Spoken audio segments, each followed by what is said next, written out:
He was a kind soul. He was a very intuitive man. Great human being. Steve was an energizer. Dr. Good is a part of the fabric of Drury. Short, feisty, little guy, always has a bow tie on. Steve was a short guy. He was a little guy. He is truly one of the giants of the university.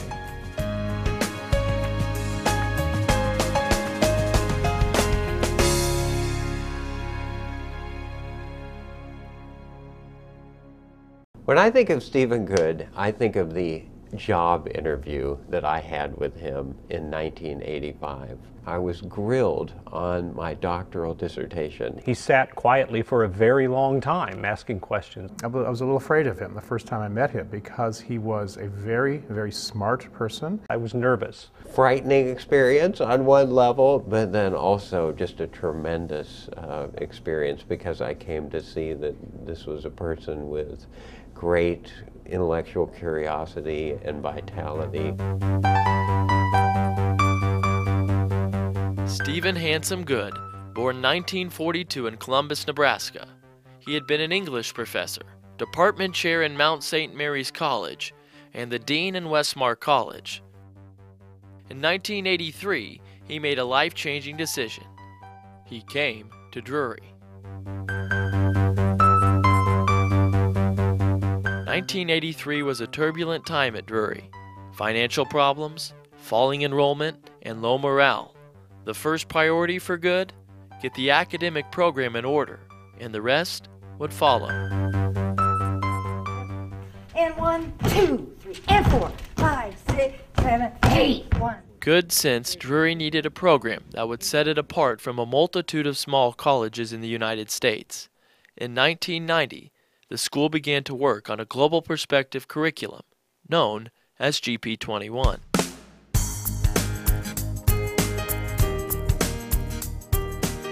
So why we should have Global Perspectives 21? The key is the liberal arts are important to you. Because he was convinced that you will be a better accountant or a better architect or a better broadcast journalist or a better English teacher if you have that breadth of knowledge that comes from the liberal arts. So more than anything else, he was fundamentally committed to the liberal arts. We can teach you to draw a building, but will it be fine architecture? For that, you'll need to draw on a background in history, in art, in music, and in science. He recognized that in an institution like Drury, the potential genius of the place was to blend that strong liberal arts commitment with a comparable commitment to preparing young people for careers and professions. But it was not easy. Faculty were debating. Debate about, well, how many courses do you have, and how many are in the sciences, and how many are in the humanities? There was also this question about working within your discipline versus being interdisciplinary. And that was a very heated and contentious discussion. And he wasn't afraid of that. Steve was not uncomfortable in standing his ground or in pushing, or, you know, that he was in there in the fray. After 5 years of planning, the GP21 program was launched in 1995.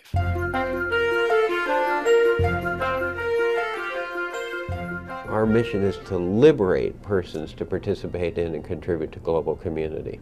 Go global. Dr. Good made the first effort in 1986. Steve managed, for the first time in history, to get financial aid for a student who wanted to study abroad to apply to that particular experience. That had basically been not something a Drury student could do. He makes sure that students who really couldn't afford to go abroad were able to do that. Each year since 2003, an academically successful student had the chance to go to another country because of the Steve Good Scholarship, a funding in honor of Dr. Steve Good for his dedication on the study abroad program. He was a visionary. He was able to pull everybody in to the core idea of the GP21 program. Our academic programs are better, our athletic programs are better, financially we're stronger. All of those things, I think, were in part shaped by the kinds of decisions he made.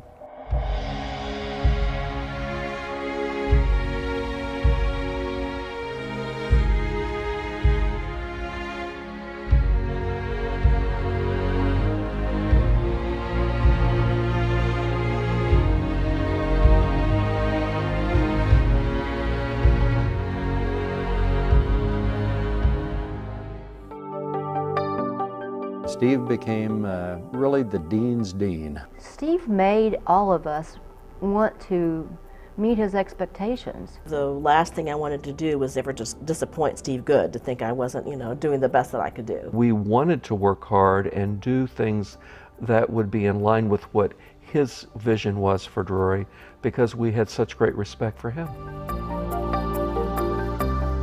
He was not only a dean, he loved students. He would talk to them and he would remember their name and he would remember what they were studying. And kept them in mind. He would say to me, okay, well, let's just talk about what the students would like.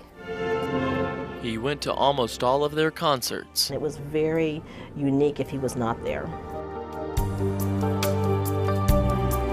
There were a couple things about Steve I never really understood. One is why he loved deep dish Chicago-style pizza, despite being a remarkably healthy person. And the other flaw in his personality is he was a Chicago Cubs fan. Judy and I had laughed so many times about his passion for the Cubs that I just felt like that needed to be in there. If you look right over here, you'll see it's really about the Chicago Cubs.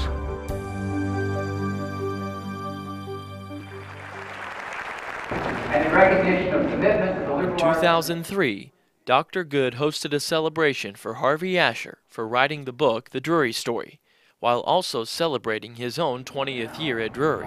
Peter Browning started the program with a beautiful prayer.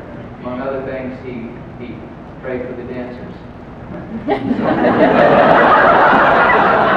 that note, enjoy.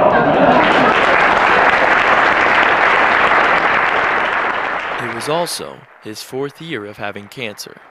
Faculty knew that, and Dr. Good knew that too. I think it's significant he didn't retire. Steve worked right through to the end.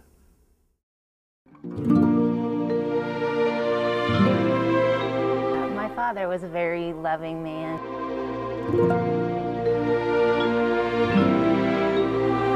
Very caring, very concerned, always about the family. He was the man having a tea party with the girls, took them for activities often, and made turkey for the family on Thanksgiving Day. He would send Valentine flowers to his daughters, written from Dad and Bill, his son.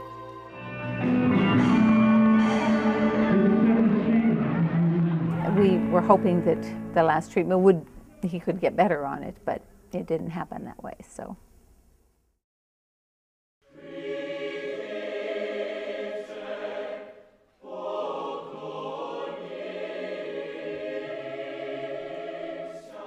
When we first talked about this, right after he died, what can we do as a university to honor his memory? His passing was sad, but his life was not. This then was a way for us to celebrate his life and to celebrate those things which he found most important.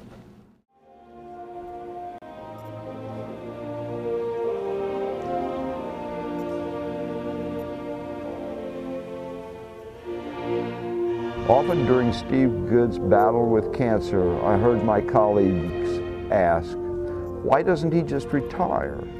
Invariably, it was explained, he is dean to the core, and that's true. True enough that he gave 100% to his work at Drury, but he was much more than a dean. He was a man of uncommon wisdom, tempered by an unfailing sweetness. His talents were extraordinary. Once when I came back to campus late from a conference, I called to explain that I might be delayed and asked that he get a message to my 8 a.m. art history class. I arrived 45 minutes late, but in time to catch the last 15 minutes of his wonderful lecture on Hogarth, complete with slides, pointer, and all the flourishes. It was amazing. He was a musician, a photographer, and many other things, including friend.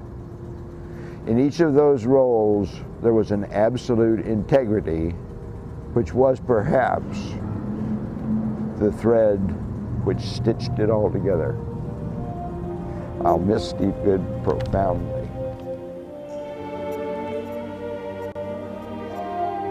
The history of Drury is made up of the people who have been here. The success, the substance, the reputation of this institution is a function of the people who have served here, who have taught here, who have made it what it is. It's not the buildings, it's the people.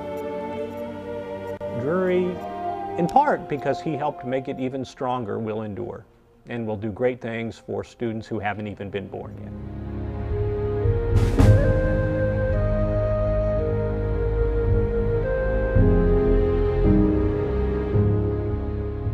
The most appropriate thing to say to anyone after a life well lived is thank you.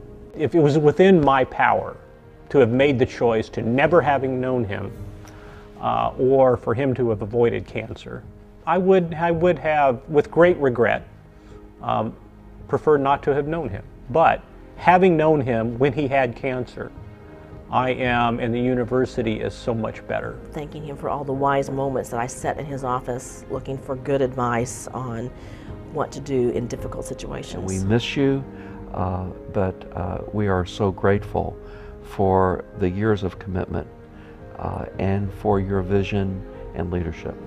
I often will go sit on the bench with him and talk to him. I definitely miss Steve Good. He was a great friend. He really was ahead of his time, and we really, really enjoyed having him as our dean, and we miss him. Someone who brought us into the 21st century and was the right person at the right time. Oh, Steve, look at what you've done. look at your work and see where we've taken it. I hope you would be happy. Well done. You did a great job. When we talked the last time, he said, well, partner, I'm about to finish the journey. And I would say to him, the journey has still gone on. And we think of you, strive to make good decisions in a way that you did, and that the legacy that you left for us is bigger than you would ever imagine.